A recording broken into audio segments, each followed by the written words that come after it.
Problem 12. The base 9 representation of the number n, 27006000052 base 9, what is the remainder when n is divided by 5?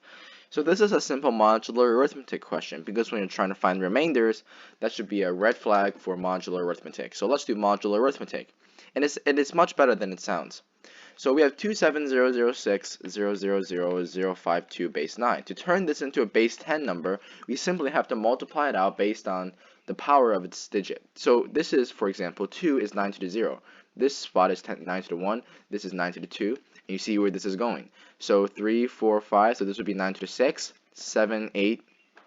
That would be 9 to the 9. And that would be 9 to the 10. So you simply do 2 times 9 to the 10 plus 7 times 9 to the 9 plus 6 times 9 to the 6 plus 0 times 9 squared, which is a 0, 5 times 9 to the 1 plus 2 times 9 to the 0, expand it out, and you get your base 10 number, which is the equivalent of this number in base 9.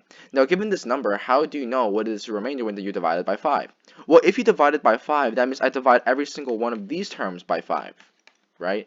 And then one thing about modular arithmetic is that it's spreadable. And what I mean by spreadable is that you divide it by 5 for each one. So this is 2 times 9 to the 10 over 5 plus 7 times 9 to the 9 divided by 5 plus 6 times 9 to the 6 divided by 5 plus 5 times 9 divided by 5 plus 2 times 1 over 5. Now, what is the remainder when this is 1 divided by 5? Well, the remainder is obviously 1. So this becomes 2 times 1. And what about 9 divided by 5? Well, 9 divided by 5 obviously gives a remainder of 4. So that means you have 5 times 4, and 9 to the 6. Well, 9 to the 6 divided by 5, think about how divisible by 5, anything divided by 5 works.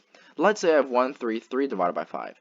That would be 2, 6. So 10, right? 10, 33, 30, remainder of 3. We get this term. So maybe if we do 159 divided by 5, what do we get? We get 3, 1. So we get a remainder of 4. So what it means is that it's simply, if the units digit is less than 5, it just becomes a units digit. But if the units digit was larger than 5, then we just simply do 9 minus 5 to get 4. So we see the pattern just by giving ourselves a very simple example. And then we use our knowledge to this question, which is, what is 9 to the 6 divided by 5? Well, units digits are very special because they typically have a pattern to them. 9 to the 1 is 9, 9 squared is 1, 9 to the 3rd is 9, 9 to the 4th is 1. So you see where this is going here. It's an alternating pattern from 9, 1, 9, 1, which means that if it's an odd power, such as 1 or 3, you get a number that ends in 9, and if you get an even number like 2 or 4, have a number that ends in 1. So for 9 to the 6, that's an even power. So 9 to the 6 is going to give me a number that ends in 1. So obviously 1 is less than 5, so that just becomes 1. So that means this becomes 6 times 1. And 9 to the 9 divided by 5, well, this becomes 7 times. 9 to the 9 is an odd power, so this is going to end in a 9. Right? If it ends in a 9, we got to subtract 5 to get 7 times 4, and 9 to the 10 ends in 1, so that's 2 times 1. What is this sum together? Well, that's very simple, right? That is going to be simply 2 plus 48, 2 plus 28 plus 6 plus 20 plus 2. So that is the equivalent of 2 plus 28, which is 30, 36, 56, and 58.